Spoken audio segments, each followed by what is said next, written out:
இல்ல இல்ல கொஞ்சம் கோமாளித்தனமா தான் இருக்காரு. இல்ல அவர் கோமாளித்தனமா ஒரு நடிகர் சார். நீங்களும் ஒரு இயக்குனரா நான் கேட்கிறேன். அவர் ஒரு நடிகரா நீங்க ஏத்துக்கிறீங்க? சார் என்னுடைய உலகை வெல்லுவா படத்துல அவர் நடிச்சாருன்னு சொன்னா அவருக்கு நான் தேசிய விருதை வாங்கி கொடுப்பேன். ஒரு பெஸ்ட் ஆக்டர் அவருக்குள்ள இருக்காரு.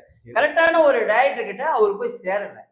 அந்த வாட்டர்மெலன் சார யாரும் பயன்படுத்தல. கண்டிப்பா இந்த உலகை வெல்லுவா படத்துல பார்வையற்றவங்களுக்காக 10 நாள் சம்பளம் இல்லாம நடிச்சாருன்னு சொன்னா டாக்டர் திவாகர் சாருக்கு தேசிய விருது வாங்கி தருவேன். சரி, ஓகே. அகோரி கலையரசனுக்கு வாய்ப்பு குடுப்பீங்களா?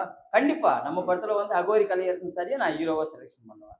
இவங்கலாம் வந்து ஹீரோ மெட்டீரியல் பிராண்ட் சார். யாரெல்லாம்? நம்ம வாட்டர்மெலன் சாரும், நம்ம கலையரசன் சாரும் வந்துட்டு ஹீரோ மெட்டீரியல். அவங்கள வந்து பயன்படுத்தல, தப்பா பயன்படுத்துறாங்க.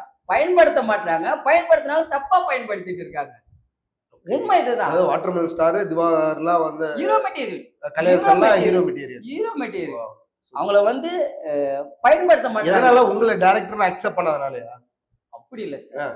அவங்களுக்குன்ட்டு ஒரு கதை களத்துக்கு ஒரு டைரக்டர் என்னுடைய கதை களம் ஹீரோ மெட்டீரியல் எப்படி நீங்க ப்ரொஜெக்ட் பண்றீங்க? எனக்கு அத கொஞ்சம் அது என்னுடைய கதை களத்துல அவங்க கரெக்டா இருக்காங்க.